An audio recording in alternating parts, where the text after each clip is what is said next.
예배하겠습니다. 다 같이 묵상으로 기도를 드리겠습니다.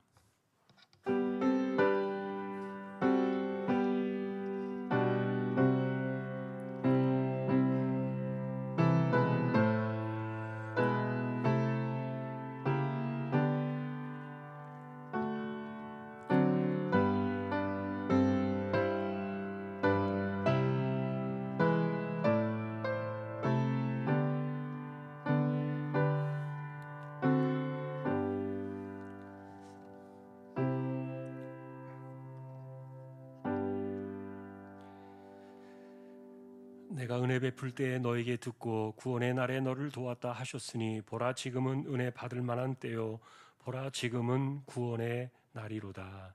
아멘. 하나님을 예배합니다. 부족한 저희들을 세워주셨습니다. 성령님 붙들어 두시고 예배를 통하여 우리 하나님 홀로 영광을 받으시옵소서. 존귀하신 예수 그리스도의 이름으로 기도하옵나이다. 아멘. 143장입니다.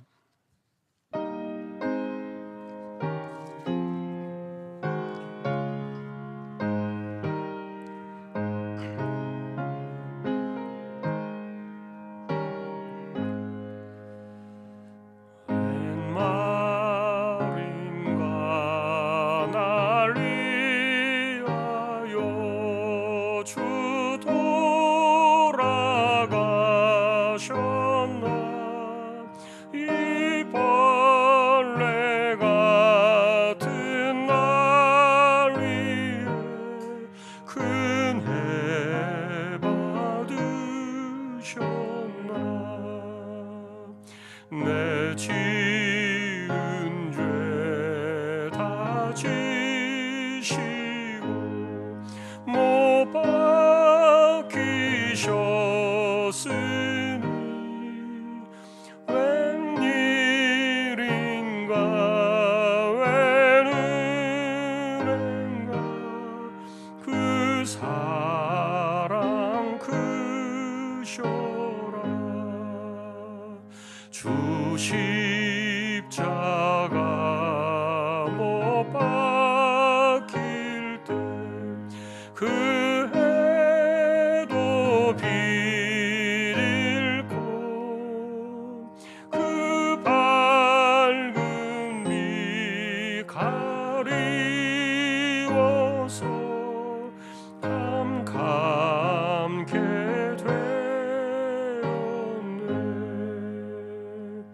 나 십자가 대할 때 그 일이 고마워.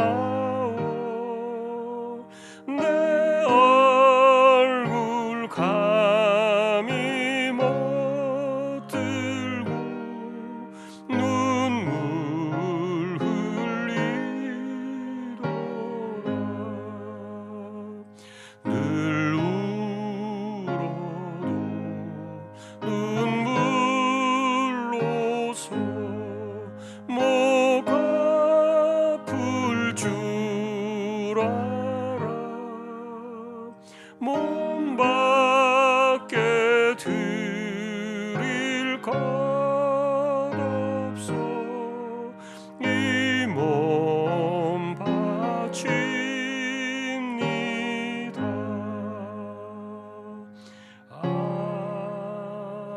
아멘. 오늘 장례 때문에 기도자가 못 오셨습니다. 146장 한 번 더 찬양하겠습니다. 146장입니다.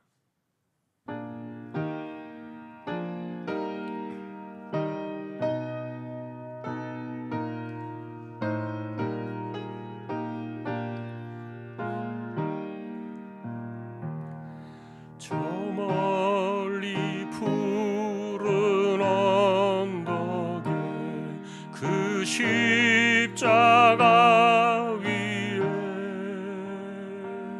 주 예수 나를 위하여 못 박히셨도다.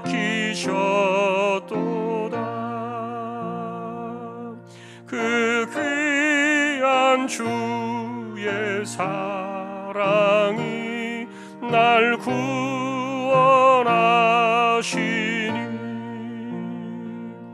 그 사랑 나도 본받아 주 위에 힘쓰리 그 흉한 십자가에서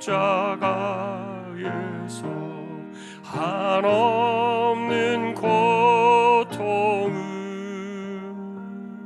이 세상 사람 위하여 당하신 것일세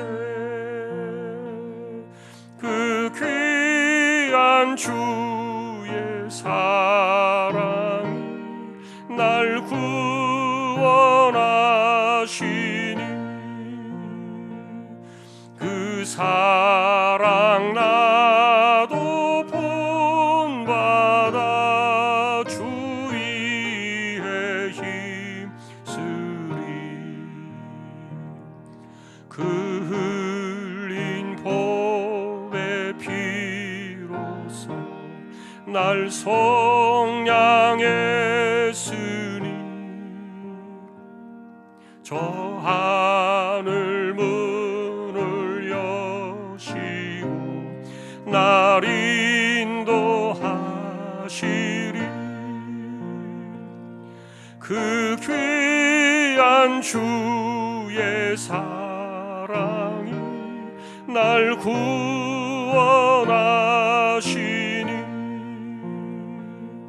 그 사랑 나도 본받아 주 위에 힘쓰리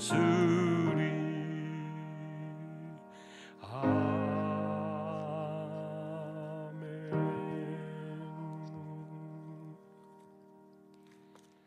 열왕기상 12장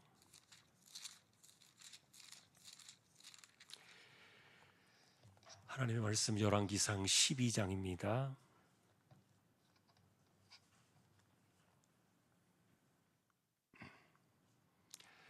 한 절씩 교독하겠습니다.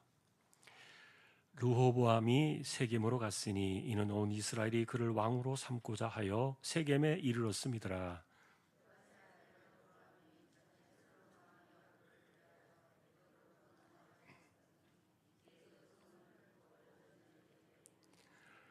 무리가 사람을 보내 그를 불렀더라. 여로보암과 이스라엘 온 회중이 와서 르호보암에게 말하여 이르되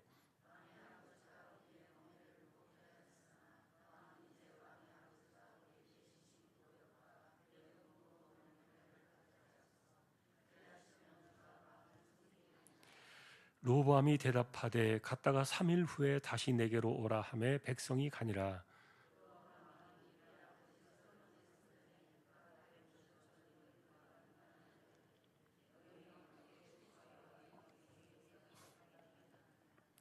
대답하여 이르되 왕이 만일 오늘 이 백성을 섬기는 자가 되어 그들을 섬기고 좋은 말로 대답하여 이르시면 그들이 영원히 왕의 종이 되리이다 하나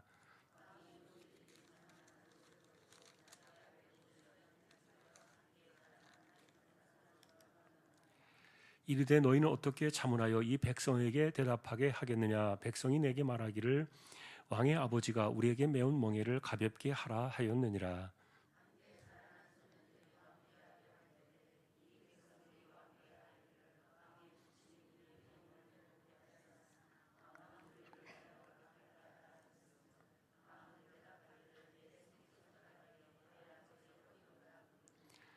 내 아버지께서 너희에게 무거운 멍에를 매게 하였으나 이제 나는 너희의 멍에를 더욱 무겁게 할지라. 내 아버지는 채찍으로 너희를 징계하였으나 나는 전갈 채찍으로 너희를 징계하리라 하소서.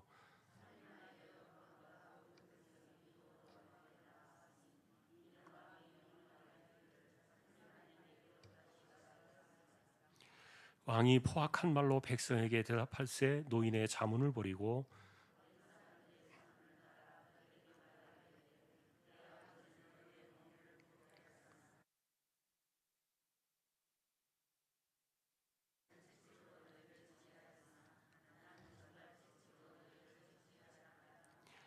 왕이 같이 백성의 말을 듣지 아니하였으니 이 일은 여호와께로 말미암아 난 것이라. 여호와께서 전에 실로 사람 아히야로 느밧의 아들 여로보암에게 하신 말씀을 이루려 하심이더라.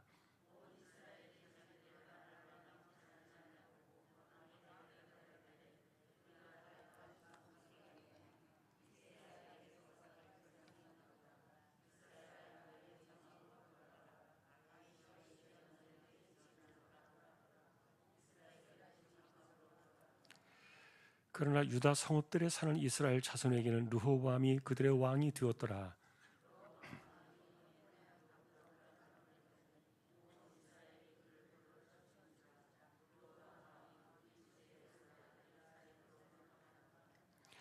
이에 이스라엘이 다윗의 집을 배반하여 오늘까지 이르렀더라.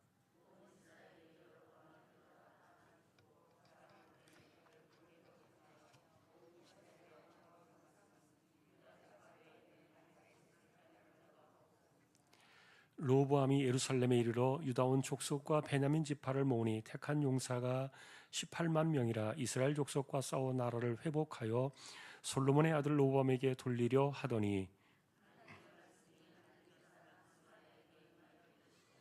솔로몬의 아들 유다 왕 르호보암과 유다와 베냐민 온 족속과 또 그 남은 백성에게 말하여 이르기를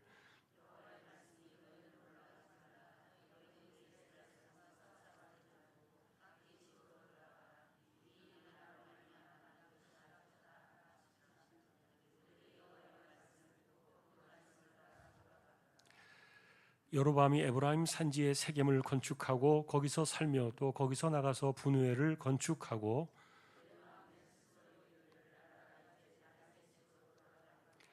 만일 이 백성이 예루살렘에 있는 여호와의 성전에 제사를 드리고자 하여 올라가면 이 백성의 마음이 유다 왕된 그들의 주 르호보암에게로 돌아가서 나를 죽이고 유다의 왕 르호보암에게로 돌아가리로다 하고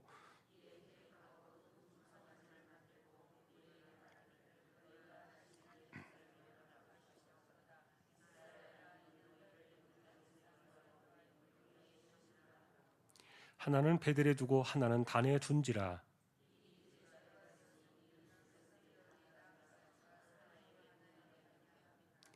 그가 또 산당들을 짓고 레위 자손 아닌 보통 백성으로 제사장을 삼고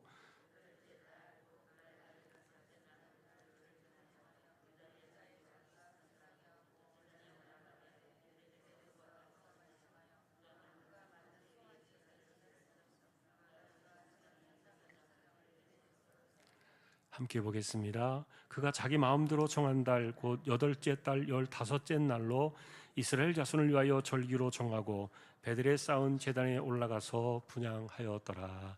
아멘. 예, 교회 소식입니다. 예, 이번 주 토요일에 대청소가 있습니다. 예, 확인해 주시고요. 돌아오는 주일날은 새벽에 본당에서 저희가 5시에 부활 새벽 감사 예배를 드리게 되겠습니다. 그리고 낮 예배 시에는 성찬식이 있습니다. 또 함께 준비해 주시기 바랍니다. 예, 그리고 토요일에 김종훈 집사님 가정 수정양 결혼식이 또 있습니다. 교회 오전 출발은 10시 45분이 되겠습니다. 예, 그리고 곽기원 집사님 본가에 모친 소천하셔서 지금 시흥 장례식장에 있는데 일정은 추후에 또 문자로 광고를 드리도록 하겠습니다. 또 위로의 교제가 함께할 수 있기를 바랍니다. 예, 다른 소식들은 주보를 보아주시면 되겠습니다. 2구역 찬양으로 영광을 돌리겠습니다.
하나님 감사합니다. 이 구역을 세워주셨습니다. 하나님께서 이 구역을 지켜주시고 붙들어 두시고 올 한 해를 지나면서 더 은혜 가운데 굳건히 세워져 가는 든든히 서가는 구역이 되기를 원합니다. 함께하지 못한 구역의 식구들에게도 하나님 동일한 은혜를 내리워 주십시오. 말씀을 상고하려고 합니다. 부족한 종과 우리 모두에게 말씀으로 하나님 임재하여 주십시오. 존귀하신 예수님의 이름으로 기도합니다. 아멘. 파란만장했던 솔로몬의 시대가 끝이 나고 그 시대에 우리가 계속 염려했던 그 부분이 아들 르호암 시대에 드디어 터지고 말았던 내용들을 우리가 보게 됩니다. 르호보암이 왕에 오르자마자 성경이 우리에게 제시하는 것은 왕국이 분열되었다. 슬픈 소식을 전해주게 되는데 결과적으로 우리가 살펴볼 때 사실 그 원인의 출발은 그 아버지 때부터 있었죠. 그런데 이것을 하나 더 거슬러 올라가면 다윗 때에도 실책은 있었어요. 뭐냐 하면은 여러분 우리가 다윗의 노년 때에 다윗의 인생에 크게 놀라게 만들었던 대반역 사건이 하나 있었죠. 압살롬의 반역이었습니다. 아들이 아버지를 죽이려고 했던 사건이에요. 굉장히 정말 무서운 사건이었죠. 그리고 정말 아버지와 아들이 서로 이 왕위를 차지하려고 칼을 들고 싸운다는 것 자체가 세상의 조롱거리예요. 그거는 있을 수도 없는 일이에요. 그래서 이 다윗의 입장에서는 사실은 압살롬을 죽이지 마라 그랬는데 어쨌든 요압 때문에 아들이 죽기는 했습니다만 그러나 이제 그때 이후로 도망을 갔던 다윗이 돌아오면서 유다 지파만 싸고 돌았던 거예요. 그걸 우리가 다윗의 이야기를 지나올 때 분명히 경고로 우리가 확인해 보았어요.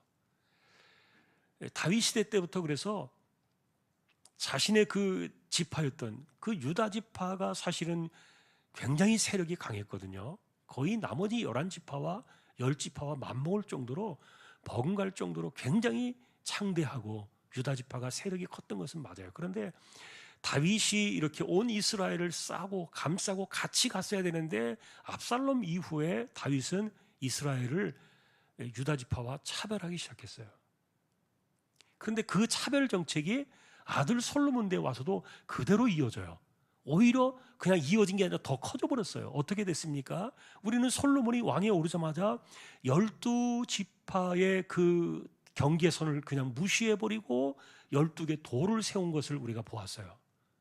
그건 행정 중심의 도시였는데 그것은 세금을 걷어들이기 위한 솔로몬이 마음대로 임의로 짜버린 그런 행정구역이었던 거예요. 그런데 그렇게 12개의 행정구역을 도를 나누면서 세금을 거두기 위해서 하면서 자신이 속한 유다 지파는 빼버린 겁니다.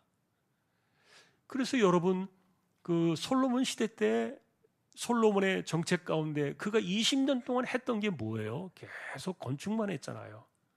성전을 짓고 왕궁을 짓고 그것도 왕궁도 하나만 지으면 되는데 쓸데없이 막 그 5개나 짓고 뭐 이런 그 허세를 부리고 막 과시를 하고 이러면서 백성들을 굉장히 피폐에 빠뜨리고 수많은 평민들의 삶을 어렵게 만들었던 그런데 거기에서 유다 지파는 뺐었단 말이에요. 이게 다 나머지 유다 지파를 제외한 다른 지파들에게만 돌아가는 그런 고통이었어요. 자, 그러니 이제 솔로몬이 죽었을 때 무슨 일이 일어나겠습니까? 그런데 더 중요한 것은 사실은 그런 정책들을 폈다 할지라도 솔로몬이 하나님으로 떠나지만 않았더라면 이런 일들이 일어나지는 않았을 거예요. 그런데 솔로몬이 어떻게 되었습니까? 자기가 성전을 지으면서 사라져버린 그 산당들을 다시 자기 손으로 지어준 사람이에요. 다시 말하면 자기가 산당들을 허물어 놓고 또다시 자기 아내들 때문에 1000명의 그 아내들 때문에 산당을 다시 예루살렘에 지어줘 가지고 예루살렘이 산당의 소굴이 되어버린 거예요. 우상의 소굴이 되어버린 거죠. 그리고 이 솔로몬이 젊었을 때는 자기가 성전에서만 예배를 하고 산당에는 가지 않았지만 젊었을 때는 솔로몬이 자신감이 넘쳤다 그랬잖아요. 그러나 나이가 들면서 성경에 보니까 그 아내들의 손에 끌려가지고 산당에 가서 우상에게 절했다 나와요. 뭐 그게 자기를 끝까지 지킬 수 있었나요? 안 됐던 거예요, 솔로몬이. 그래서 결국은 노년에 산당에 가서 제사를 지내고 우상을 섬기고 말도 안 되는 이런 일들을 하다 보니까 하나님께서 그 나라를 쪼개서 여로보암에게 주기로 작정을 하셨다는 거죠.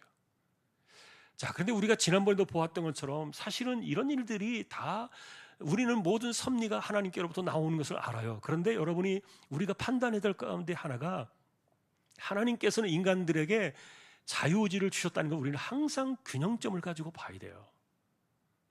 예를 들면 여러분, 바로가 애굽왕 바로를 말하는 거예요. 출애굽 당시에 이스라엘 백성들을 보내라. 하나님께서 모세를 통해서 아론을 통해서 그 메시지를 전하셨지만 그러나 이 바로가 하나님이 누군지 어떻게 알아요?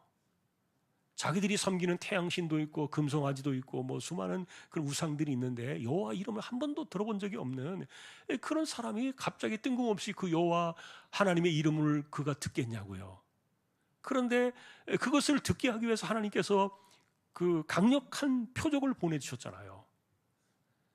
그런데 그 표적을 볼 때마다 사람이 뜨끔뜨끔하고 가슴이 놀라고, 왜냐하면 무서우니까. 이게 사람의 손으로 할 수 없는 일들이기 때문에, 그래서 신의 능력으로 하는 그런 일들을 바로가 바라볼 때 두려운 마음이 생겼지만, 그러나 조금 지나니까 다시 또 마음이 바뀌어져 버리고 돌아서 버리고 이걸 갖다가 마음이 강팍해졌다고 말하는데, 그런데 성경은요 뭐라고 말했습니까? 하나님께서 그를 강팍하게 하셨다 이렇게 말하잖아요. 그런데 하나님께서 일부러 다 바로의 마음을 강팍하게 하셔서 망하게 하시려고 이렇게 했다, 그렇게 우리가 보시면 안 돼요. 그것은 아니에요. 하나님께서 인간의 마음속에 들어있는 죄성, 그리고 하나님의 이런 것들을 보면서도 거역하기를 밥 먹듯이 하는 인간의 완고함과 완악함들을 그냥 내버려 두시는 거예요. 그래서 강팍해지면 하나님께서 그를 징벌하시려고, 심판하시려고, 그래서 하나님은 사람들을 이렇게 사람에게 심판하시려고, 벌을 주시려고, 그 사람을 예를 들면 골탕 먹이시고 그 사람에게 무슨 뭐 잘못된 것을 행하시고 이런 분이 아니십니다. 하나님은 그냥 주권자요, 심판자요, 그 재판장으로서 그냥 그 자리에 계시는 거예요. 그리고 하나님께서 정하신 원칙을 따라서, 공의와 법을 따라 가지고 그대로 하면 하나님께서 은혜를 베푸시지만, 그러나 거역할 때는 심판하시는 거예요. 하나님이 심판자이십니다.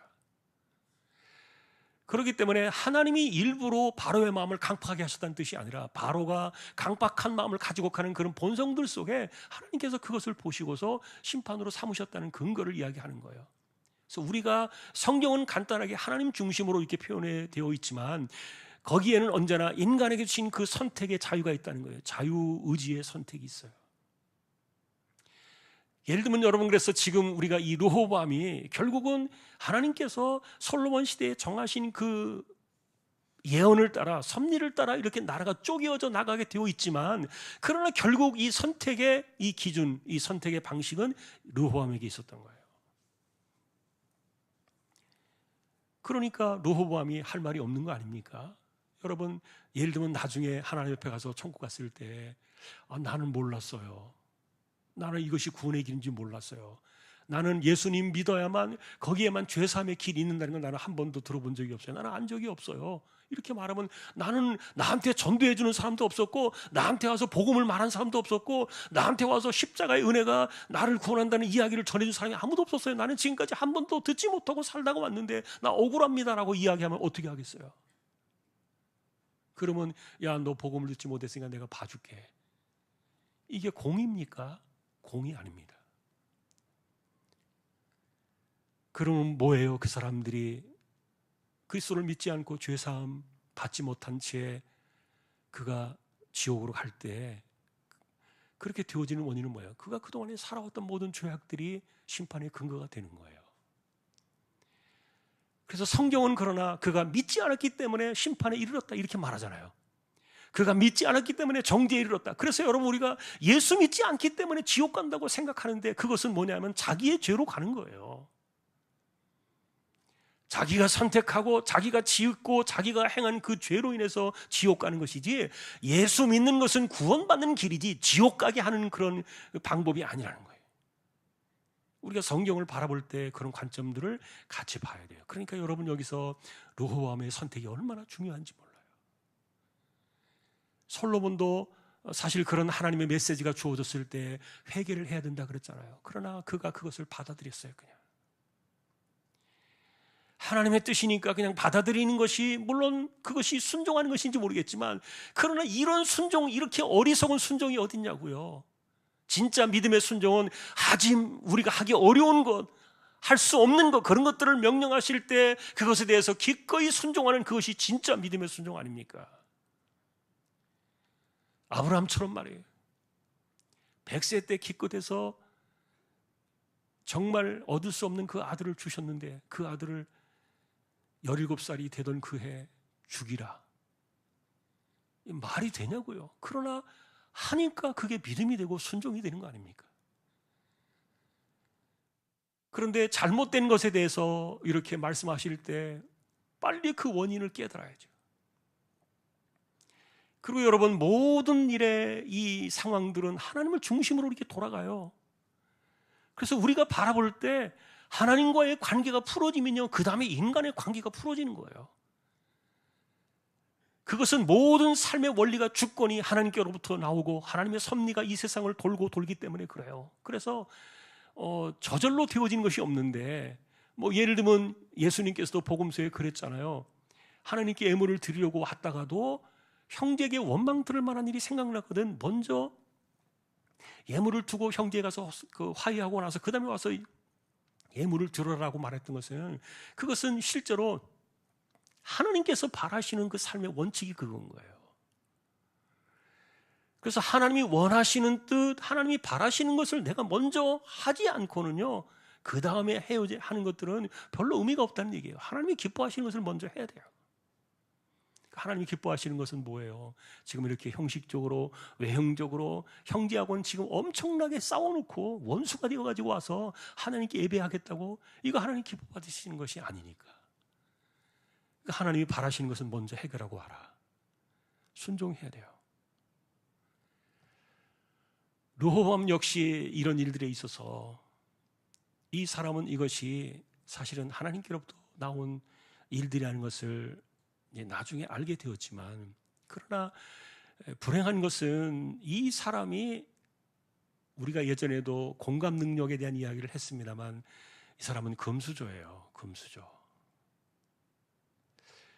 여러분, 금수저란 말 잘 이해 못하실 수도 있어요.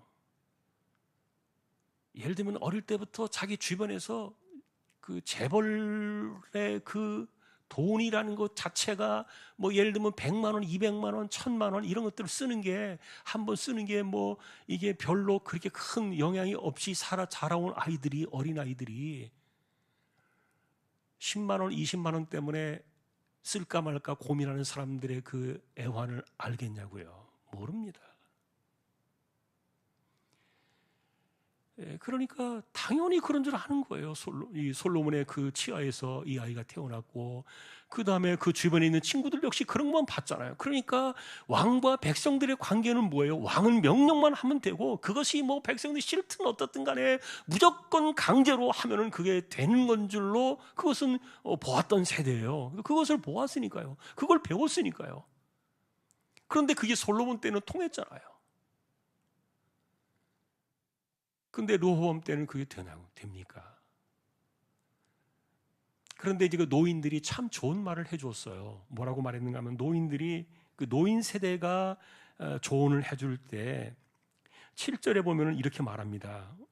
왕이 만일 오늘 이 백성을 섬기는 자가 되어 그들을 섬기고 좋은 말로 대답하여 이루시면, 굉장히 중요한 이야기를 해요. 왕의 자리는 권세를 휘두르는 자리가 아니라 섬기는 자리입니다. 만일에 섬긴다는 그런 자세를 낮추어서 나아가면 백성들이 왕을 영원히 섬길 겁니다. 굉장히 중요한 이야기를 했어요. 사실 이것은 하나님께로부터 나온 그런 이야기이기도 하겠죠. 오늘날 우리가 세상 사람들과 하나님의 나라의 원리가 그렇잖아요. 세상 사람들은 왜 권세를 추구합니까? 권세 부리려고 권세를 추구하는 거예요.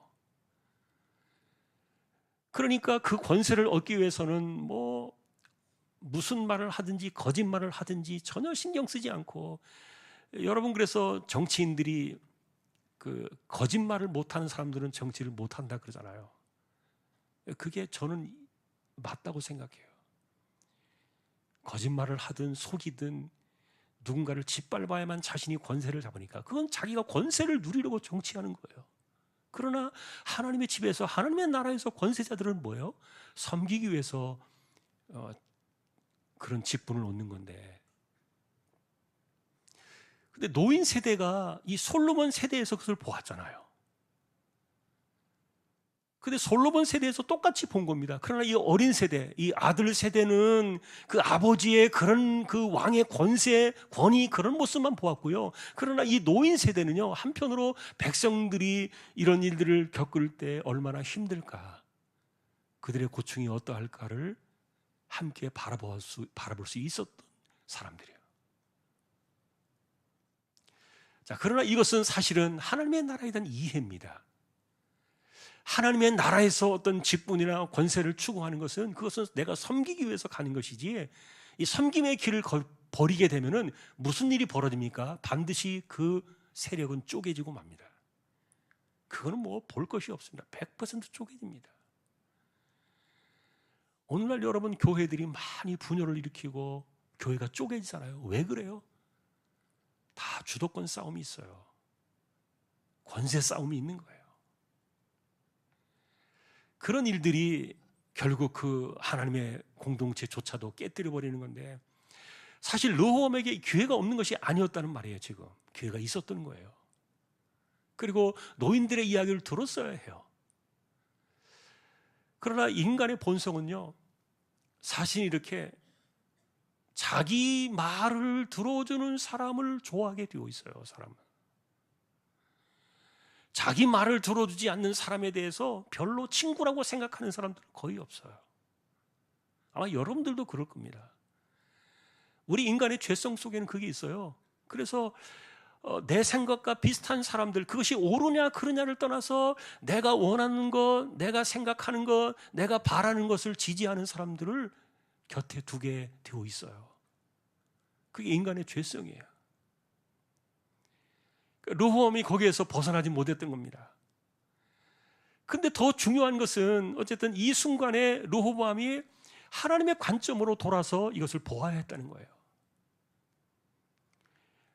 그리고 이런 일들이 생겼을 때, 예를 들면 우리가 다윗 시대로 돌아가서 본다면은 어떻게 선택을 하는 것이 좋을까요? 사실 여러분, 이것은 그래서 르호보암을 심판하시는 것이냐 백성을 심판하시는 것이냐에 대한 선택의 문제인데요.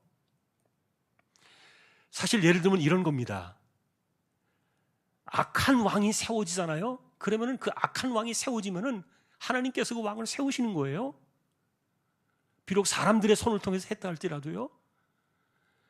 그래서 그 악한 왕이 세워지게 되면은 그것은 왜 그를 세우시는 겁니까? 그 사람을 통해서 그 세상을 심판하시는 거예요. 여러분이 그 캄보디아의 폴포트라는 사람, 최근에 보니까 그 TV 프로그램, 시사 프로그램에서 그것을 다시 조명해서 봤는데, 폴포트라는 사람이 캄보디아에서 군주로 돌아왔을 때 그 당시에 최소한 초등학교 이상 나온 사람들은 다 죽였어요. 어떻게 구별했느냐? 물론 학적부를 찾아서 죽이기도 했지만 안경 쓴 사람은 다 죽였어요. 얼굴이 좀 희멀건한 사람 다 죽였어요. 왜냐하면 좀 뭔가 좀 배우고 조금 있다고 생각한 사람들은 다 죽였던 거예요. 그 학살의 그 원인이요, 예전에 히틀러가 유대인들을 죽였을 때 버금갈 정도로 엄청나게 많은 사람들 죽였어요. 지금도 그래서 킬링필드에 가면, 캄보디아의 킬링필드에 가면 그 당시에 죽었던 해골들이 이렇게 쭉 쌓여 있어요. 유골들을 전시해놨단 말이에요. 한 사람의 이 악한 왕이요, 인간들을 이렇게 무차별하게 죽여요. 그러나 반대로 하나님께서 지금 이렇게 나라를 쪼개버리시는 이유는 뭐예요? 르호보암을 심판하시는 거예요. 그래서 우리의 삶 속에 찾아오는 이런 일들을 바라볼 때 하나님께서는 공평하게 어느 쪽이든지 이것을 판단하시고 섭리해 나가시는데, 지금 볼 때 하나님이 누가 더 나쁜 겁니까? 백성들이 나쁜 겁니까? 아니면 이 왕가의 솔로몬과 그 아들 르호보암이 나쁜 겁니까? 하나님께서 보실 때 이들이 나쁜 거예요. 지금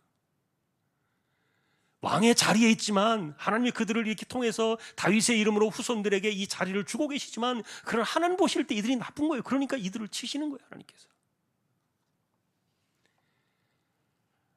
불행하게도 이날 이후로 완전히 갈라서 버리고 말았고, 아브라함과 이삭과 야곱으로 이어진, 야곱에게서 12아들이 태어나서 12지파를 형성했던 그 이스라엘의 10개의 지파가 이 르호보암 시대 때, 이때 이후로 완전히 역사 속에서 떨어져 나간 거예요. 지금까지도 화합이 안 되잖아요. 이게 몇 년이 지났어요? 3,000년의 역사가 시간이 지나도요, 지금도 잃어버린 그들이 어디로 간지 몰라요. 그래서 우리가 이런 것들을 보면은 그 당시에 이 왕국이 분열되어진 사건이 간단하게 볼 수 있는 사건이 아니었어요. 자, 그런데 사실은 이 첫 번째 왕, 이 여로보암입니다. 북쪽 이스라엘의 여로보암이, 만일에 이 여로보암이 왕이 될 때도 분명히 선지자를 통해서 얘기해 주셨어요. 하나님께서 지금 이 솔로몬을 치리하기 위해서 너에게 10개의 지파를 주신다. 그러나 네가 왕이 되었을 때도 반드시 너는 다윗의 길을 따라가라. 다윗의 길을 따라가면은 네가 마찬가지로 이 10지파의 그 후손들과 함께 이 왕위를 지켜낼 것이다. 이야기를 분명히 해줬어요. 그런데 이런 것들을 버리고서 여로보암이 딱 왕이 되고 나서 보니까 제일 중요한 문제가 뭡니까? 예배 문제였어요. 예배. 왜냐하면 이스라엘은 예배 공동체니까 예배를 어떻게 드려야 되나. 근데 그 당시에 성전이 예루살렘밖에 없잖아요. 근데 예루살렘으로 예배를 드리려고 백성들이 다 우르르 내려가면은, 자꾸만 왔다 갔다 하면은 그 예루살렘을 그리워하고 옛날에 그 다윗 시절도 생각나고 막 이러면 또 마음이 돌아설까봐 여러 번이 걱정이 되니까 못 가게 하려고 딱 국경선을 쳐버리고, 국경선을 막아버리고 거기다가 산당을 지은 거예요. 남쪽 경계선에다가 베델에다가 산당을 짓고, 그다음에 북쪽 경계선 위쪽에다가 단에다가 산당을 짓고, 그래서 이 두 개의 산당에다가 금송아지 2마리를 갖다 놨어요. 한 마리씩. 이게 여러분, 금송아지가 출애굽기 32장에 아론이 출애굽했을 때, 모세가 시내산 올라가 있을 때 그 밑에서 난리 쳤던 거 아닙니까? 이게 여호와 하나님입니다. 여러분, 하나님은 왜 형상을 만들지 말라 하셨어요? 하나님은 영이시기 때문이에요. 하나님은 영이시기 때문에 어떤 형상으로도 하나님을 만들 수가 없어요. 하나님을 형상화하려고 하는 그 순간부터 우상이 되어져 버리고, 그건 큰 죄가 됩니다. 여러분, 하나님 얼굴 그릴 수 있어요? 안 되는 거예요. 하나님은 형상이 없으세요. 영이시다니까요. 그러니까 그럼 우리의 형상대로 하나님께서 사람을 지었자라고 할 때 우리의 형상은 뭐냐? 그건 하나님의 속성을 이야기하는 거예요. 하나님이 어떤 분이신가? 여러분, 하나님은 어떤 분이세요? 그런, 예를 들어서 우리가 하나님의 성경에는 오른팔이 나와 있지만 오른팔로 우리를 감싸 안으시고 불꽃 같은 우리로 우리를 지켜보시고 또 우리의 그 기도를 들으신다, 귀로 들으신다, 이런 표현들이 나왔죠. 이건 다 우리 인간적인 언어로 표현되어 있는 것이지, 실제로 하나님은 귀가 있으십니까? 하나님 눈이 있으십니까? 하나님 오른팔이 있으십니까? 아니라니까요. 그러니까 하나님을 형상화하면 안 돼요. 팔로 하나님을 형상화하고 불꽃 같은 눈으로 하나님을 그리고, 이게 다 우상이 되는 거예요. 비슷하게 어쨌든 금송아지 만든 겁니다. 왜냐하면 그 금송아지는 농사 지을 때 가장 최고 아닙니까? 힘 좋고 밭 깔고 할 때 옛날엔 다 소 가지고 했잖아요. 그러니까 금송아지가 농사의 신을 대표하는 그 신이었던 거예요. 우상의 나라에서는 그걸 가지고 온 겁니다. 이걸 여로보암이 이렇게 했어요. 그러니 이 북이스라엘도 어떻게 될까요? 이 큰일 났어요. 출발부터. 이렇게 우상을 섬기고 이 문제 때문에 나라를 쪼개버리셨는데 여로보암이 또 초기부터 이렇게 출발을 하니까 이 나라도 지금 걱정이 되는 거야. 이거 어떻게 해야 되나. 자, 오늘 우리가 이제 보신 내용들이 이제 그런 부분들이에요. 그래서 우리가 이런 내용들을 바라보면서 생각해 볼 때 하나님께서 우리에게 일부러 벌 주시려고 이렇게 악한 환경들, 악한 상황들 만든다고 생각하지 마세요. 이런 것들은요, 우리가 만들어내는 거예요. 그래서 인간은 자기 죄로 망한다니까요. 하나님께서 그를 버리시거나 하나님께서 그를 섭리해서 빼버리셨기 때문에 심판받는 게 아니에요. 자기의 죄로 망하는 거예요. 자기의 죄로 심판받는 거예요. 자, 그런 상황들 속에서 결국은 하나님께서 공의로 이 세상을 보시는데, 어쨌든 판단해 보실 때 그 당시에 악한 왕들이, 악한 그 다윗의 집안의 그 왕 가족들이 백성들보다 더 나빴던 거예요. 그래서 이렇게 나라를 쪼개십니다. 자, 받아들임의 사건 속에서 우리가 그래서 아까도 그 이야기를 하다가 조금 멈추었습니다만, 이런 일들을 바라볼 때 우리가 할 수 있는 일들은 뭐예요? 성경에도 그런 내용들이 도로 나옵니다. 그럼 우리는 엎드릴 줄 알아야 돼요. 너 데려갈 거야 라고 말했을 때, 그래서 히스기야도 39살에 죽는다 그랬잖아요. 죽을 병이 왔잖아요. 그랬을 때 너 죽는다라고 말했을 때 엎드려가지고 기도하니까 15년 더 살려주셨잖아요. 그 뭐가 좋은 거예요.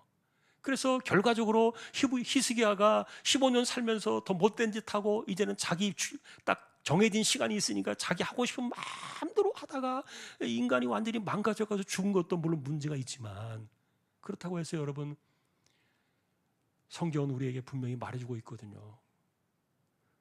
그렇게 기도하니까 하나님 들어주셨잖아요. 그 이후의 것은 히스기야의 그의 개인의 책임이지, 하나님께로 돌아와서 잘못했습니다.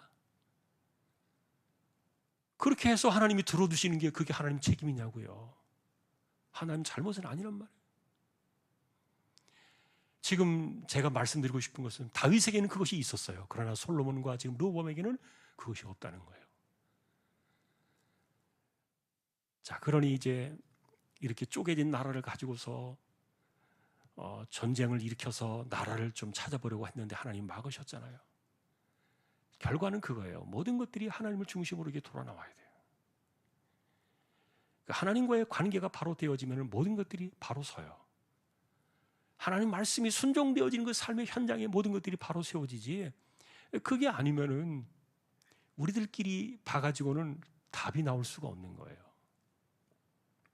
그래서 르호보암이 이 중대한 선택의 시간에 그가 좀 더 하나님을 의지했더라면, 하나님 앞에 엎드리고 자신의 집안의 그 허물을 고하고 바른 길로 나왔더라면, 정말 선택을 잘했더라면 이런 일들 속에서 하나님이 그 뜻을 바꿔 주실 수도 있다는 말이에요.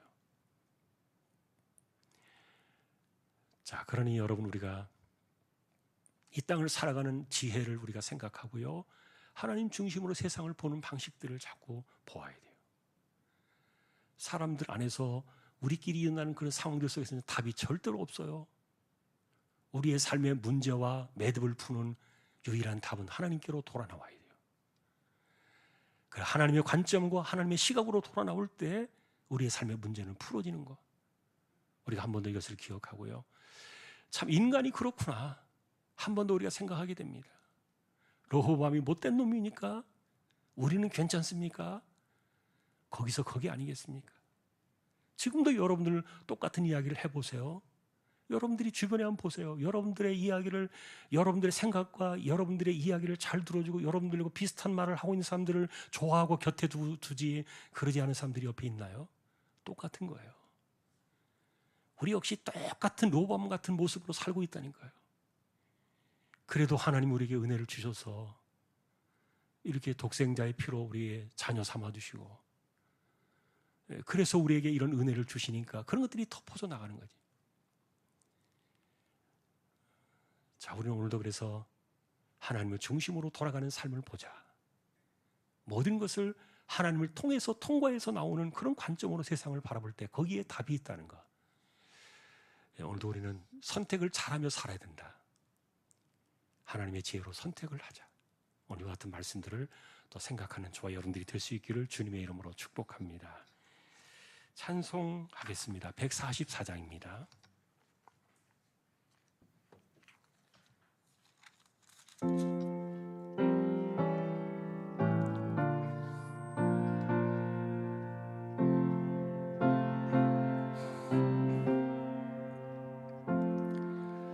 예수 나를 위하여 십자가를 질 때 세상 죄를 지시고 고초당하셨네. 예수님 예수님 나의 죄 위하여 보배 피를 흘리니 죄인 받으소서. 십자가를 지심은 무슨 죄가 있나. 저 무지한 사람들 메시아 죽였네. 예수님 예수님 나의 죄 위하여 보배 피를 흘리니 죄인 받으소서. 피와 같이 붉은 죄 없는 이가 없네.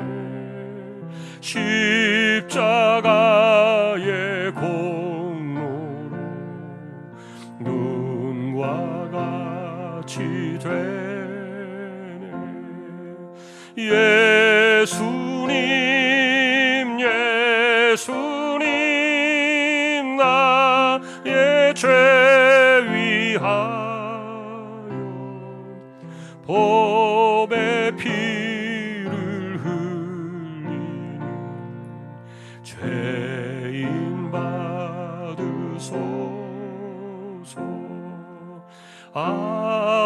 아름답다 예수여 나의 좋은 친구. 예수 공로 아니면 영원 형벌 받네. 예수님 예수님 나의 죄 위하여 보배 피를 흘리니 죄인 받으소서.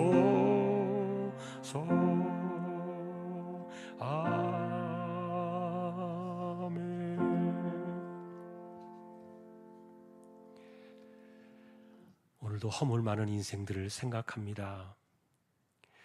르호보암만 밀어내서 이렇게 어리석은 선택을 한 것이 아님을 압니다.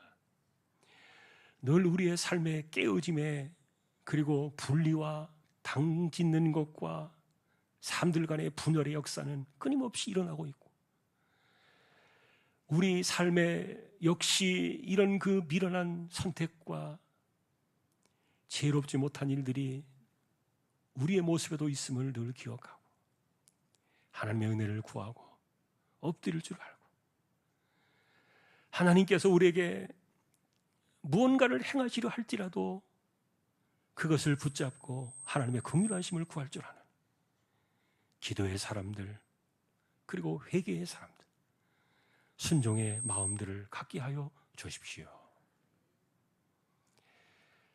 이재용 집사님, 최태영 청년, 신비한 집사님, 조인성 청년, 김한솔 청년, 백형래 집사님, 조말순 집사님, 이들을 의탁합니다. 병원 치료받는 이들이 있습니다. 암 치료하는 이들이 있습니다. 하나님께서 오늘도 그들을 불쌍히 여겨주시고 그 연약한 몸을 꼭 붙들어 주십시오. 연세 많으신 분들 기력을 붙들어 주시고 맑은 정신 총기가 흐려지지 않게 하여 주시며 하나님 앞에 서는 그날까지 스스로의 힘으로 예배당을 출입할 수 있도록 은혜를 주시고 하나님 꼭 붙잡아 주시기를 원합니다. 이 땅을 살아가는 우리 조항의 식구들, 오직 하나님을 중심으로 세상을 돌아가며 하나님 중심으로 세상을 해석하며 하나님 중심으로 세상을 판단하며 살아갈 수 있는 그런 지혜로운 사람들 모두 되게 하여 주시고 우리가 하는 일들 어디에서 무엇을 하든지 하나님 앞에서 자신을 볼 수 있는 은혜를 더하여 주옵소서. 주일학교를 지켜주시고 또한 선교지와 개척된 교회와 세우신 주님의 종과 또한 교회 안팎을 하나님께서 간섭해 주시고 특별히 이번에 또한 임시 공동회를 통하여 세워질 일꾼들을 하나님께서 기억하시며 이 일들이 하나님의 뜻 가운데로 나타나는 거룩한 역사들이 함께하기를 간절히 소망합니다. 고난주간을 지나고 있습니다. 아무리 생각해도 죄 많은 인간들, 어디를 뜯어보아도 동일한 죄악 속에 파묻혀 살아가는 우리의 허물진 인생들을 살리시기 위하여 독생자를 보낼 수밖에 없었던 그 십자가의 은혜를 기억하며 오늘도 그 은혜를 붙잡고 십자가 붙잡고 이 세상을 살아가는 우리 모든 믿음의 식구들, 우리 조항의 가족들 모두가 다 되기를 주님의 이름으로 간절히 기도하오며 우리에게 십자가의 핏값으로 영원한 생명을 주신 우리 주님 예수 그리스도의 은혜와 하나님 아버지의 사랑과 성령님의 감화, 감동, 위로, 인도, 교통, 충만하심이 언제나 하나님 앞에 엎드릴 줄 알고 미련한 인생을 살지 아니하며 하나님의 지혜와 하늘의 지혜로 이 땅을 살아가며 승리하기를 원하는 우리 모든 심령들, 조항의 가족들 위해 이제로부터 영원까지 항상 함께 있을지어다. 아멘.